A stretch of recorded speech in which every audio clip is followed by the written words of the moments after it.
Okay, well, it's time for us to go over our memory verse and our theme verse for our Sunday school lessons about Joshua. And our verse that we've been learning is Joshua 1:9. So let's say it together.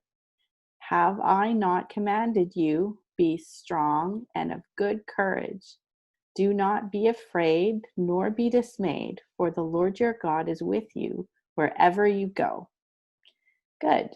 Now here's the poster that we've been using with the pictures on it. And last week we used the memory verse cards that you got in your take-home sheet, in your packages. So we're going to use those again today. So if you don't have those with you, I want you to go and grab them. And when you come back, what I want you to do is put them in order as fast as you can and see if you can put them all in the correct order. So you can go ahead and pause the video and get your cards and come and put them in order, and then you can restart when you're done. Okay, you've got your cards in order. I wonder how quickly you got it done. Probably faster than I would have, but I'm cheating today because I'm going to use these ones on the screen. So if you don't have your cards with you, you can follow along on the screen and you can be my partner and you can use the same cards that I'm using. But today you're going to be looking mostly at your cards. So last week we played a game where I gave you a clue and you had to flip over the cards that had to do with that clue, and then we would say the verse with the missing pictures, and we would do more and more as we'd flip them over. We're going to do the same thing this week. We're going to flip over cards, but I'm going to give you the choice as to which cards you flip over. So every round, you're going to flip over 4 cards, and you can flip them from wherever you want. I did it 1 card from every row. You can see how my cards are in 4 rows. So I took 1 card from every row. You can do it however you like. You can take 4 from the front, 4 from the back, or you can just take random cards from wherever, but we're only going to take 4 at a time. And then what we're going to do is we're going to say the verse together. You're going to look at your cards and say them based on the cards that you have. If you don't have cards, then you can say them based on the screen, because my screen is not going to be the same as what you pick. So it's better to look at your cards to do this. And if you don't have cards, then you can look at my cards on the screen. Okay? So here we go. So for the first round, before we flip over any cards, let's say the verse together. Ready? Joshua 1:9. Have I not commanded you? Be strong and of good courage. Do not be afraid, nor be dismayed, for the Lord your God is with you wherever you go. Good. So now go ahead and flip over 4 cards. So I'm going to flip over 4 cards. I took 1 from each. So I took the not. I flipped over not. I flipped over good. I flipped over Lord, and I flipped over you. Or I took them away. I guess I didn't flip them over. So those are the cards that I've taken away. You take whatever 4 you want. Okay? So let's say the verse together. Ready? Joshua 1:9. Have I not commanded you? Be strong and of good courage. Do not be afraid, nor be dismayed, for the Lord your God is with you wherever you go. Good. All right. Another 4. So I'm going to take, again, 1 from each row. See which ones that you've taken away.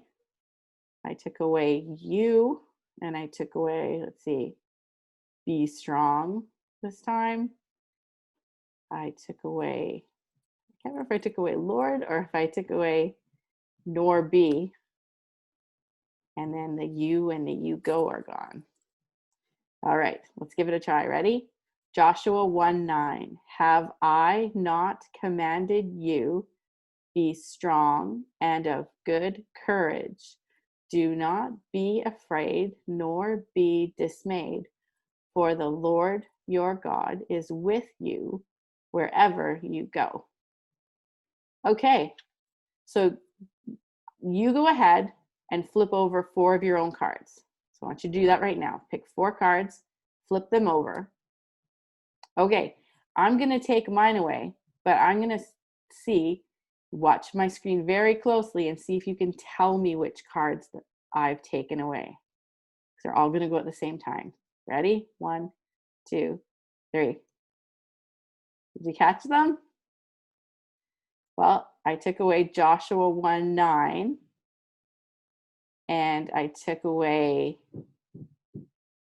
the do not, and I took away the dismayed, and your God.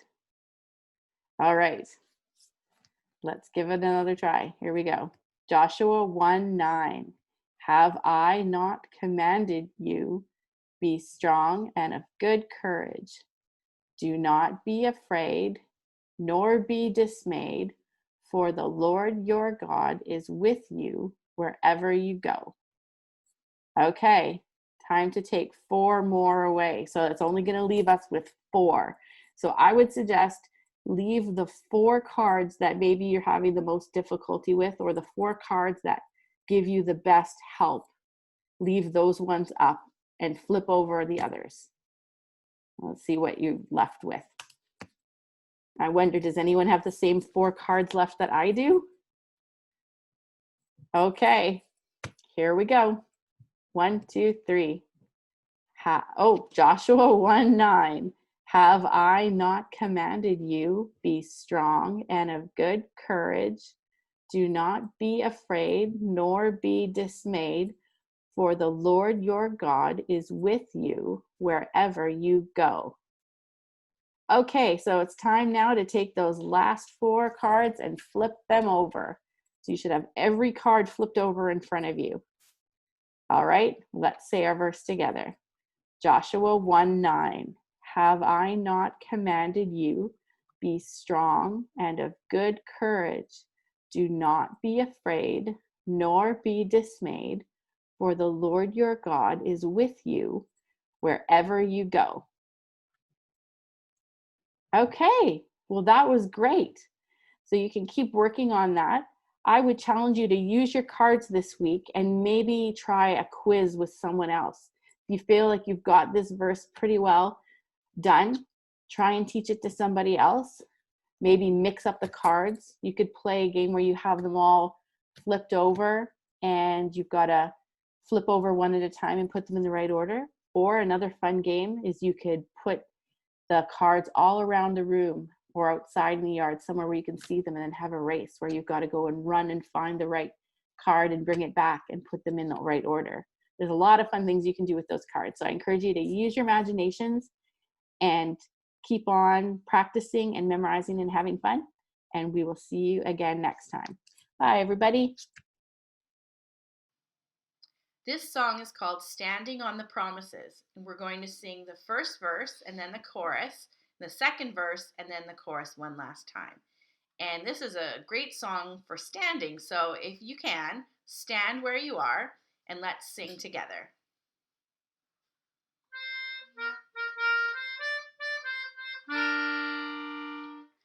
Standing on the promises of Christ my King, through eternal ages let his praises ring. Glory in the highest I will shout and sing, standing on the promises of God. Standing, standing, standing on the promises of God my Savior. Standing, standing, I'm standing on the promises of God. Verse 2. Standing on the promises that cannot fail, when the howling storms of doubt and fear assail, by the living word of God I shall prevail, standing on the promises of God. Standing, standing, standing on the promises of God my Savior.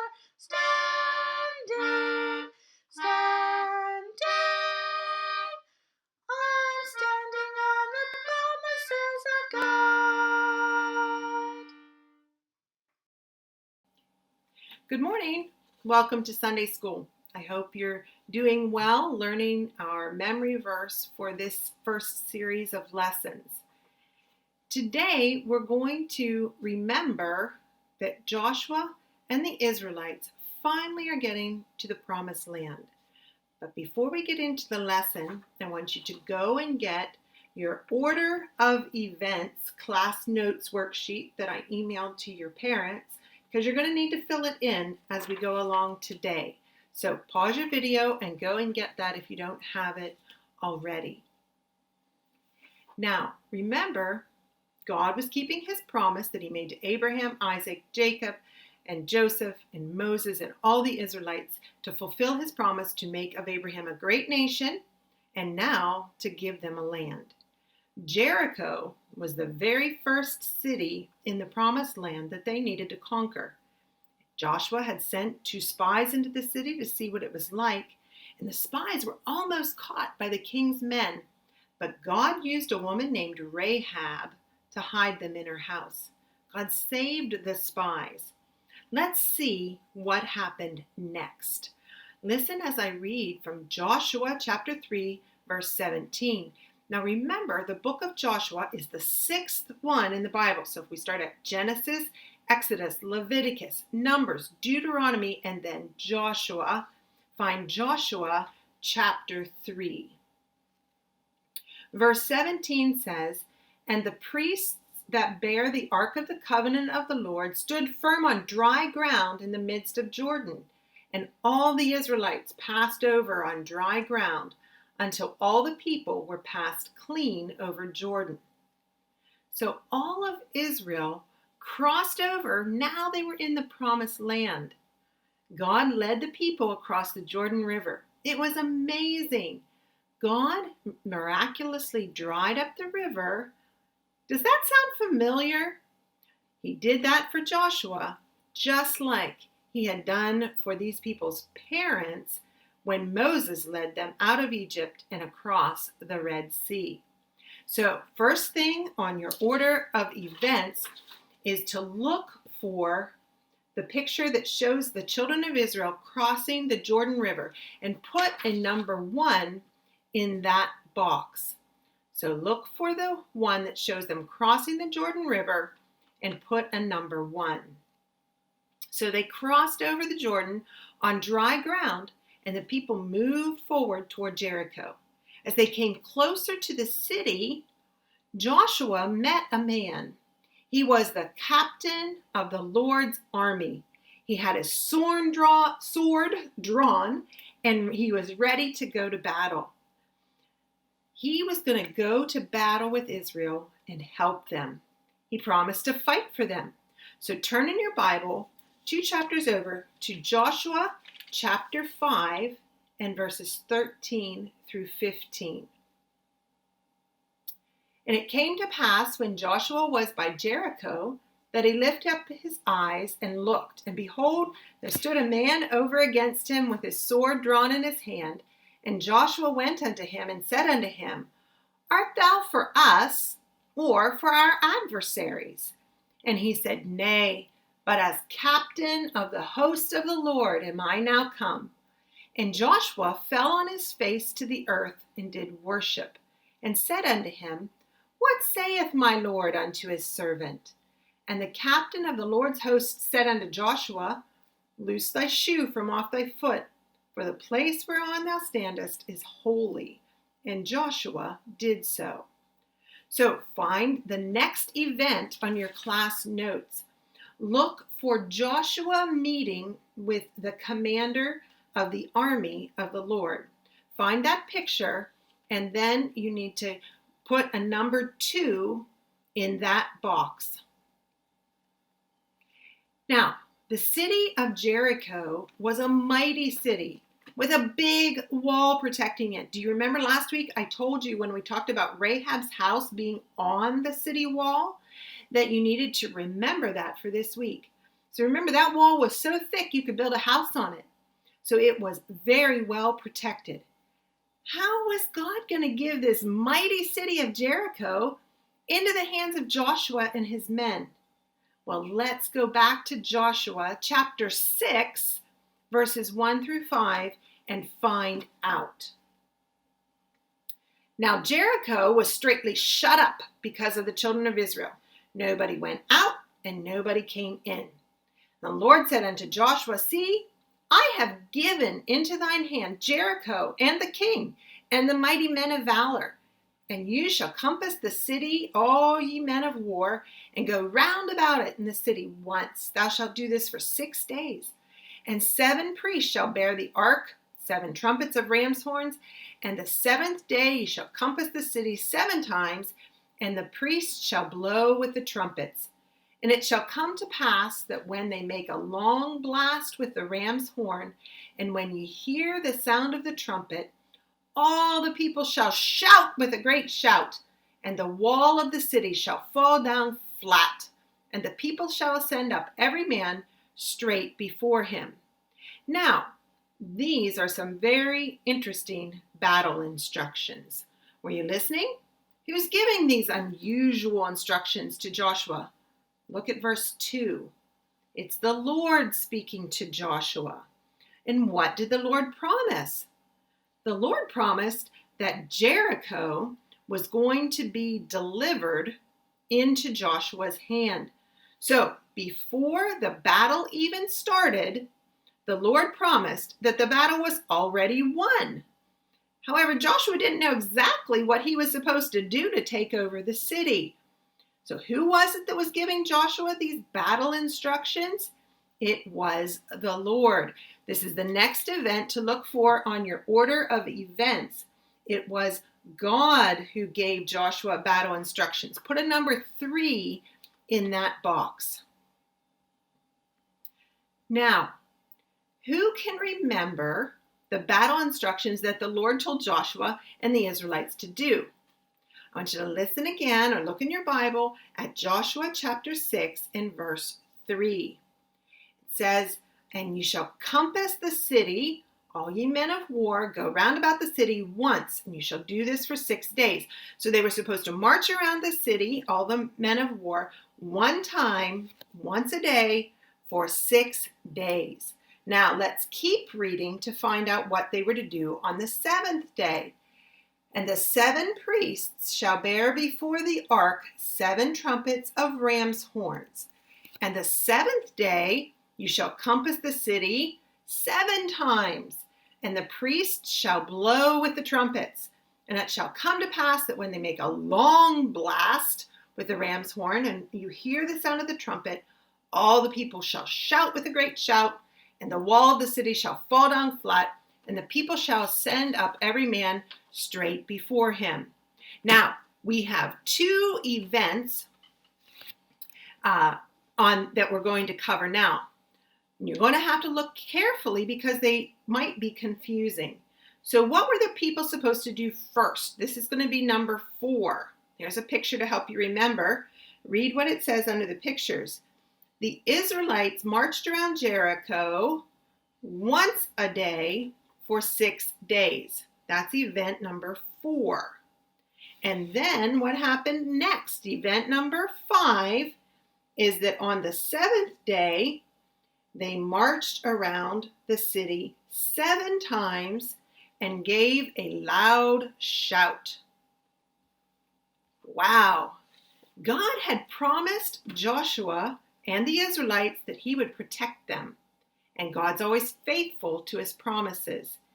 Even though the battle was extremely unusual, Joshua and the people knew they could trust their faithful God. Do you think God kept his promise and they won the battle at Jericho? Let's keep reading and find out. Go to Joshua chapter 6 and verse 20. So the people shouted when the priests blew with the trumpets. And it came to pass when the people heard the sound of the trumpet, and the people shouted with a great shout, that the wall fell down flat. So the people went up into the city, every man straight before him, and they took the city. Now those verses tell us about an incredible event. Let's look at them a little more closely. So when the 7th day came, God acted on his promise. But we learned that God makes promises, but we can't just do whatever we want. we need to obey. So what was the people's responsibility? What were they supposed to do? The people, they shouted. And what was the priest's responsibility? What were they supposed to do? They were to blow with their trumpets. And God kept his promise. What happened to the wall according to this verse? It fell down flat. And what did Joshua's men do? They went in and they destroyed all that was in the city. So, do you see that fallen wall? This is event number 6. The city wall fell down and everything inside it was destroyed. But there is one more thing to notice here, and that's in Joshua chapter 6, verse 25. Look there. And Joshua saved Rahab the harlot alive, and her father's household, and all that she had, and she dwelleth in Israel even unto this day, because she hid the messengers which Joshua sent to spy out Jericho. So, who did Joshua save? Well, the Bible tells us it was Rahab and her family were spared with everything they owned. But do you remember why? Rahab and her family were saved because Rahab had faith in the God of Israel. She was obedient and she hid the spies, and the spies promised that she in turn would be saved. It was God's grace that did that for her. Now, do you remember that? When Joshua sent his spies into the city, Rahab was the one who hid them from the king's men on a roof. They promised to save her when the city was destroyed because she had protected them. She believed God. This is the last event on your worksheet. Put a number 7 in the box that says Rahab and her family were saved.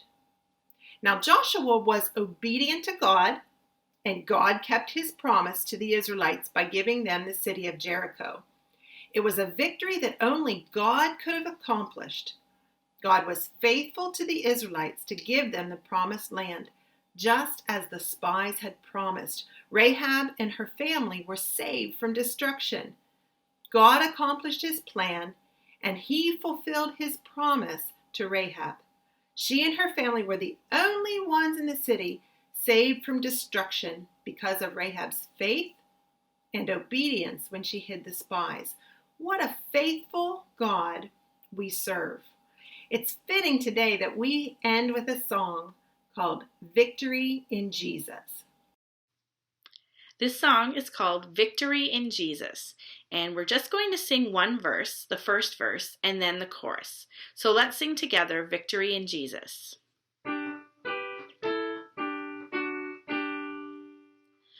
I heard an old story, how a Savior came from glory, how he gave his life on Calvary to save a wretch like me.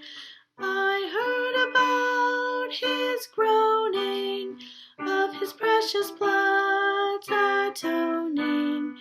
Then I repented of my sins and won the victory. Oh, victory in Jesus, my Savior forever. He sought me and bought me with his redeeming love. He loved me ere I knew him, and all my love is to him. He plunged me to victory beneath the cleansing flood. Hi, everybody. We're going to continue learning the 10 Commandments now. This week we are at commandment number 8. So we're almost done. So let's take a minute and we'll go through the first 7 commandments, and then we'll talk about number 8 today. Number 1, you shall have no other gods before me. Number 2, You shall not make idols or bow down to them or serve them. Number 3, you shall not take the name of the Lord your God in vain. Number 4, remember the Sabbath day to keep it holy. Number 5, honor your father and your mother. Number 6, you shall not murder. And last week we learned number 7, you shall not commit adultery. And remember, we learned that for commandment number 7, we've got 5 kids, and mom and dad stay together. They keep their promises. They obey God and they obey each other. That's what commandment number 7 is about. So that was the way that we talked about it in Sunday school at church. And so that's something you can remember too, is that 2 stay together. It's commandment number 7. Okay, well, let's move on to commandment number 8 this week. And I'm pretty sure you're all going to be able to guess right away what commandment number 8 is if you don't already know it. You ready? Okay, so we've got a picture down here of a pretty sketchy looking guy. He's got a bag and he's creeping away. He's got a mask on. This is a robber. So what do you think commandment number 8 is? You shall not steal. That's right. So we'll take a look at our 10 Commandments poster. You can see it circled there. Number 8, you shall not steal. And so this is another one of those commandments that has to do with how we treat each other.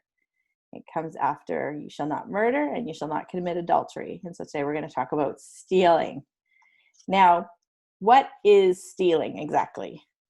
A lot of times we think about, well, it's taking something, or it's being sneaky, or maybe taking something when you haven't paid for it. Those are all true. I'm going to give you sort of a definition of what stealing is. So stealing is taking anything that doesn't belong to you without permission or without paying. So it can be a thing. You can steal things. We can think of that really easily. We can steal a chocolate bar. You can steal money. So those are things that you can steal, but there are also other things that aren't physical that we can steal, or other ways that we can steal that we might not think of all the time. So just like with the 6th commandment, which is what? Number 6, don't get your kicks from killing one another. So remember, we learned with that you shall not murder, that you can still break that commandment if you have hate in your heart towards another person. So there are other ways of breaking that commandment than just doing the deed on the surface. And stealing is sort of the same. We think of the big deeds and you might think to yourself, I've never robbed a bank. I've never stolen anything from a store. So I haven't been guilty of this. But there are other ways that we can steal from each other that are a little bit different. And again, they have to do with our hearts. So of course, we've got our robber here. We can think of ways that he steals. Like we said, he rob a bank. You can take things from a store without paying for them. Sometimes people break into a house. A thief would break into a house and take things out of the house. So that's definitely a form of stealing. I'm going to show you a few other pictures. We're going to talk about some other ways that we can steal. Have you ever taken a toy from maybe your brother or your sister or your friend when they were playing with it and decided you wanted to play with it and you didn't really want to wait, you didn't ask, you just took that toy and started playing with it? Or maybe you went in their room and took it while they weren't around and thought, it's okay, I'm sure they'd let me play with it. I'm just going to take it and go play with it. That's stealing. You're taking someone else's property you haven't asked, and you're taking it and using it for yourself. So that's one way that we steal. Here's another picture. We've got 2 kids here at school. We can see the boys leaning over and looking at the girl's paper. They might be writing a test or an assignment. He's looking at her answers. He's cheating. He's stealing her answers. So we can steal ideas from people. When we take other people's ideas and we take credit for it and we say that it's our own, that we thought of it ourselves, or that we knew the answers and we write down those answers, but we really didn't know them, that's a form of stealing too. So cheating on schoolwork, that's another form of stealing. Let's take a look. Okay, we see this boy and he's got his hand in the cookie jar. Now, we know that if you've been told don't take cookies from the cookie jar, then to take cookies are stealing. But what if You go to your grandma's house every weekend, and every weekend your grandma lets you have a cookie from the cookie jar. You know, every weekend she's always said, you can have a cookie from the cookie jar. You get there, and maybe grandma's busy and she's doing something, and you think, well, you know what? Grandma always lets me have a cookie, so I don't need to ask. I'm just going to take one. Maybe grandma really would have let you have a cookie, but if you took one without asking, that's stealing. Or how about this? What if you are allowed to have a cookie, but grandma says you can have just one cookie before dinner? You reach down into that cookie jar and you grab one and you grab two and you just kind of pull your hand out quick so nobody sees. Now you've taken 2 cookies when you were supposed to take 1. That's also stealing, isn't it? And now here's one that we don't think of very often, but this is another way that we can steal, another thing that we can steal. We can steal time from other people. And that's called procrastinating. And that's when you have a job to do and you just get lazy and you keep putting it off and doing other things and wasting time. So in this picture here, we've got a little boy. His mom has asked him to clean his room. Maybe they were going to go to the park after. Maybe she said to him, okay, Johnny, you clean up your room. As soon as your room's clean, we'll go to the park. Well, something that should have taken maybe 10 minutes to do, Johnny's been sitting there and he's got his baseball in his hand. He's playing with his toys. He's getting distracted. There's nothing in his toy box. He hasn't put any of those toys away. He's been wasting that time. And now as a result, mom comes in and says, we don't have time to go to the park now. You still have to clean up your room. It's still not done. He has stolen that time, not only from himself, but from his family.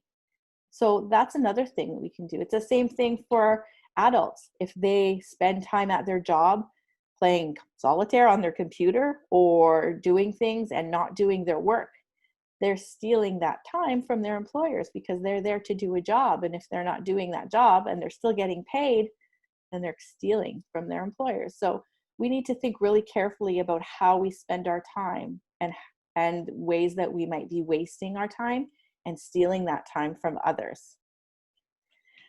So we know that stealing is wrong, and the Bible tells us that stealing is wrong. Now you can see there's some verses here on the screen in blue. I'm not going to read them, but you can feel free to look them up and see what the Bible has to say. But basically, we know that stealing is wrong because, for one thing, it's selfish. It's thinking about yourself before you're thinking about others.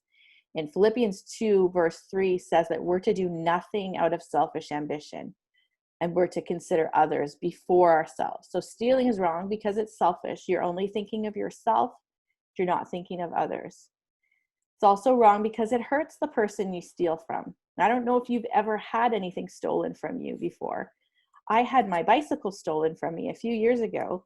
Somebody came into my yard in the night and stole my bike. And the next morning when I woke up and wanted to go for a bike ride, my bicycle was gone. And that hurt.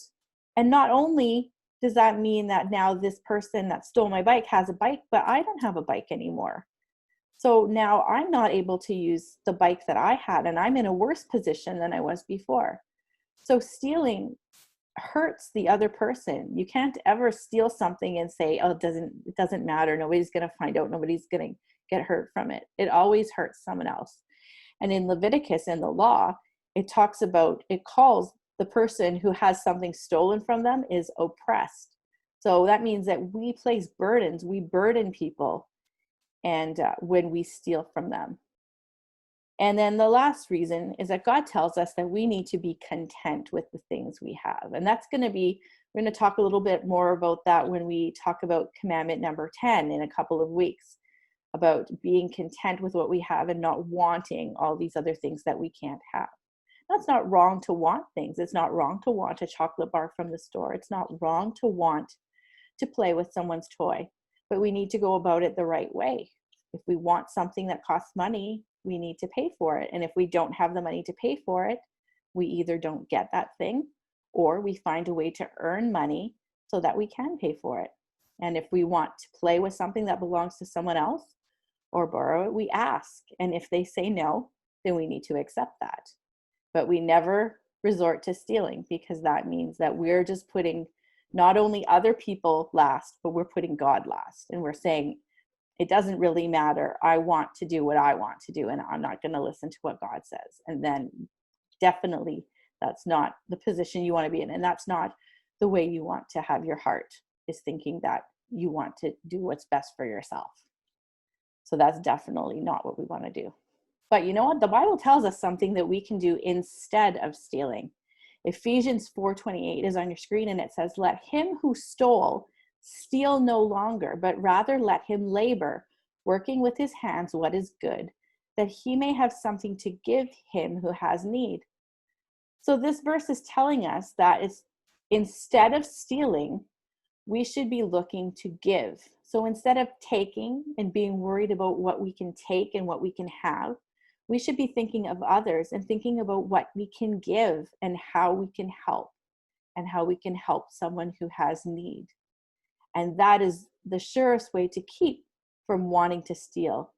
Because if we are concerned with giving, then we're not going to be so concerned with having or getting. Okay, so let's sing the perfect 10. I've been really impressed with, especially at Sunday school, how everyone's learning the song. And I know those of you who are following along at home have been learning it too. And so I hope that you're enjoying it. It's a fun song and it sticks with you, and it'll help you to remember the 10 Commandments, even when you're an adult, because I learned this song at your age and I still remember it clear as day. So I know that you will too. And I have a feeling your moms and dads and other people in your house are learning it too when they hear you sing it. So that's a great thing as well. All right, so let's sing the perfect 10 together. Number 1, we've just begun. God should be first in your life. Number 2's the idle rule. Those graven images aren't nice. Number 3, God's name should be never spoken in jest. Number 4, the Sabbath's for our worship and for rest. Number 5, we all should strive to honor father and mother. Number 6, don't get your kicks from killing one another. Number 7, life is heaven when you're true to your mate. Number 8, don't steal and break this rule for goodness sake. Number 9, don't be the kind who goes around telling lies. Number 10, don't covet when you see your neighbor's house or wife. That's the list that God insists we stay away from these sins. That is why we memorize commandments 1 through 10. Good. Okay, so that's commandment number 8 this week. You shall not steal. So maybe think about this week. Think about the ways that we've talked about what kind of things are stealing, and think about how we treat each other in your home, at school, and how we can make sure that we're being respectful and that we're more focused on giving and helping others than we are taking and wanting for ourselves. So I hope that you all have a great week, and we'll see you again next time for commandment number 9. Take care, everybody. Bye.